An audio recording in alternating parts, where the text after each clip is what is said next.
کہ آج بتاریخ 15 اکتوبر 2020 بروز جمعرات بوقت 2 بجے دن مسجد منیر مدرسہ اسلامیہ رحمانیہ جہاز خطہ میں جمعیت علماء بسنترائے کے بینر تلے جمع ہوئے ہیں۔ اللہ تبارک و تعالی آپ کی اس حاضری کو قبول فرمائے۔ آج آپ لوگ جہاں پر اس وقت موجود ہے یہ بستی جہاز خطہ ہے۔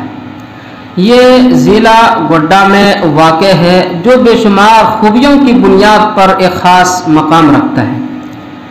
انہی خوبیوں میں سے ایک خوبی یہ بھی ہے کہ 22 ستمبر 1949 میں یہاں پر ایک مدرسے کی بنیاد رکھی گئی جس کا نام آج مدرسہ اسلامیہ رحمانیہ جہاز خطہ ہے۔ گویا کہ اس مدرسہ کو قائم ہوئے 2 ماہ کے بعد 70 سال ہو جائیں گے۔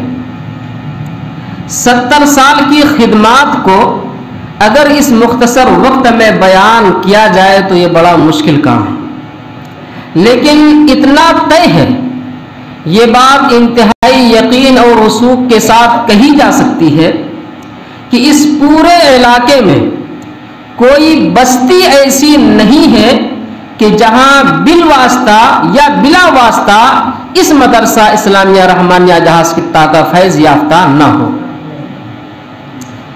گویا کہ اس پورے علاقے میں جہالت اور ضلالت کے خلاف چراغ جلانے کا کام جہاز خطہ کے مدرسہ اسلامیہ رحمانیہ نے کیا ہے۔ اس مدرسہ کے بانی مولانا محمد منیر الدین صاحب رحمۃ اللہ علیہ تھے اور تادم حیات بانی و سرپرست رہے بھی۔ ان کی وفات کے بعد کئی لوگ ذمہ دار بھی ہوئے۔ ایک یہاں پر موجود بھی ہے مولانا عرفان صاحب مظاہری، سردست ناچیز اس وقت یہاں کا ذمہ دار ہے۔ اسی کے ساتھ میں ایک بات یہ کہنا چاہوں گا کہ آپ لوگ چونکہ ذمہ دار ہے، چنندہ حضرات ہے، تو آپ ہے کون؟